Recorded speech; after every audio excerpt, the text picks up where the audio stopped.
The American Revolution by Brittany Lickfeld. British strengths and weakness. The British seemed unbeatable. The British won wars after wars during the previous 100 years over even the most powerful nations such as France and Spain. The British had the best military in the world. Their soldiers had all the supplies they needed, were well paid, and well fed.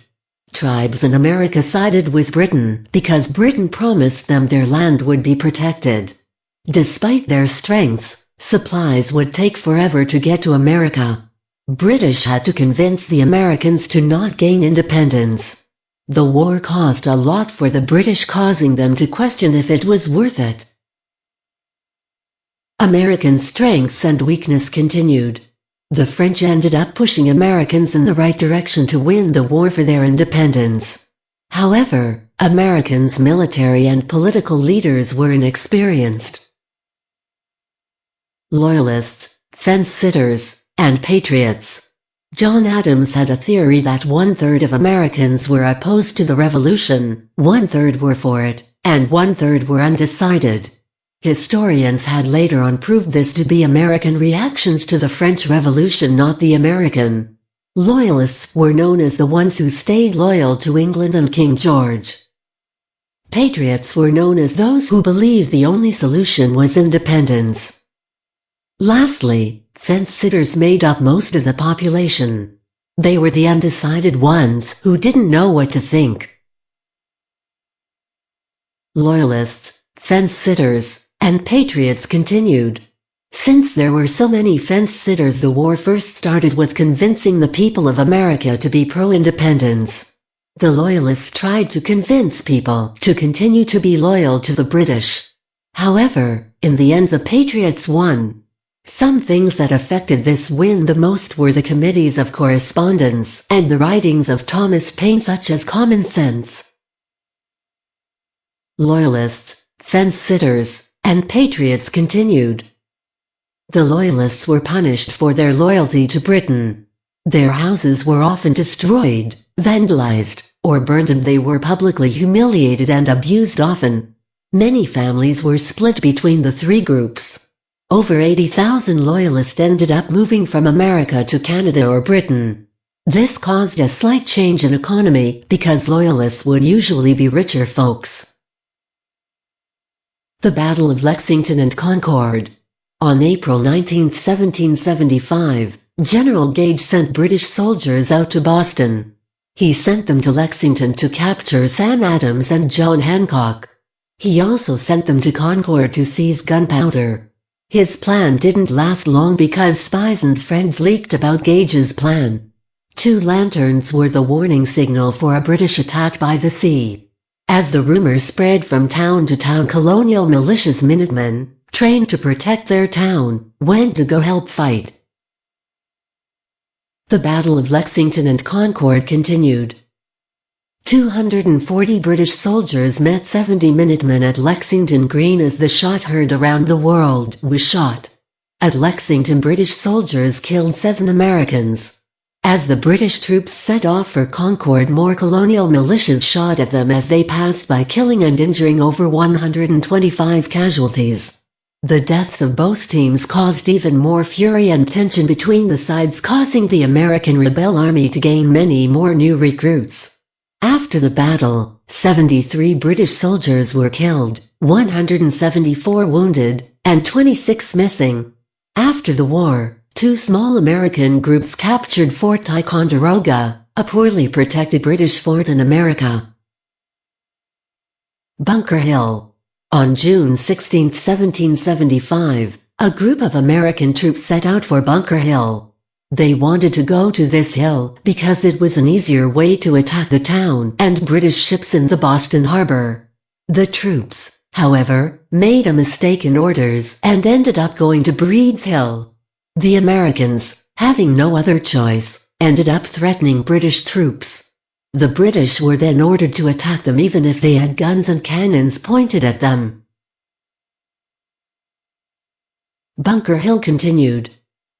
The commander of the British troops believed that the American troops were bluffing.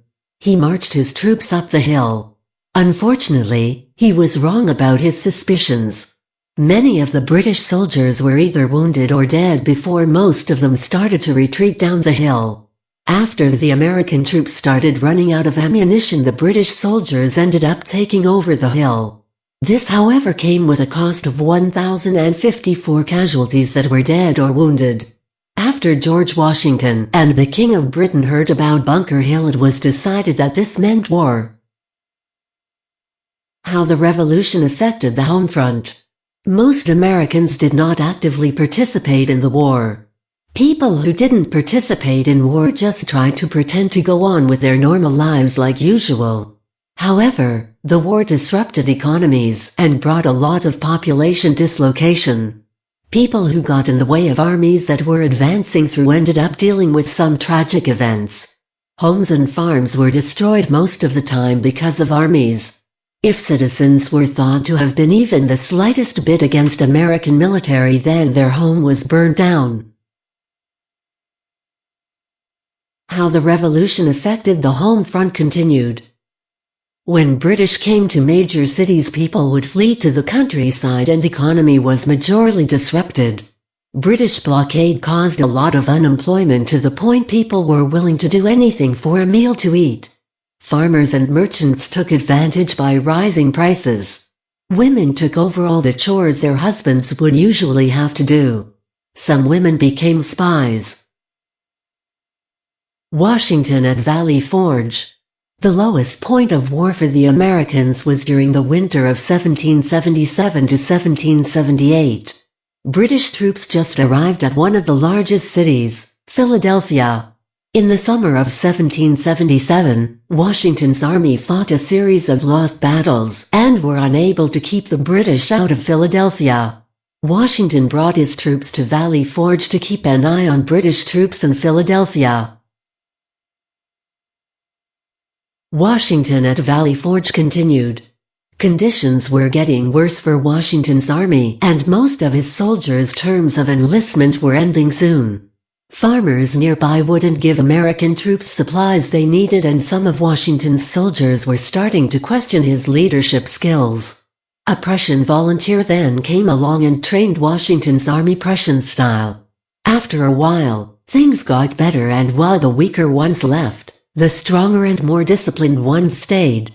Meanwhile, Benjamin Franklin was securing French alliance. The Battle of Saratoga. This battle was the turning point of the Revolutionary War. On October 17, 1777, British and Hessian troops surrendered to the Americans. The British tried to use the strategy of dividing and conquering to defeat the Americans. The British tried to sneak attack American troops by splitting up, with some of them starting in Canada. The British tried to take over Fort Ticonderoga. After the Americans protecting the fort heard of this news, they quickly set out to find the British to stop them. Alliance. The Battle of Saratoga continued. Canadian supplies became less reliable for America. Soon enough, the Loyalists that were supposed to help the British never came. Also, Native Americans were becoming independable for the British. American troops started to burn supplies the British could get their hands on. The two armies crashed in Saratoga. At this battle is where American troops captured 86% of the British troops. The victory gave new life to Americans. This war ended up giving America the French alliance they needed. The French's role. The Battle of Saratoga caught the French's eye. The French sent people on special missions to America to see America's commitment to their independence. After the Battle of Saratoga, the French set out to be an ally of the Americans. After this event, two treaties were then agreed upon. The French's role continued.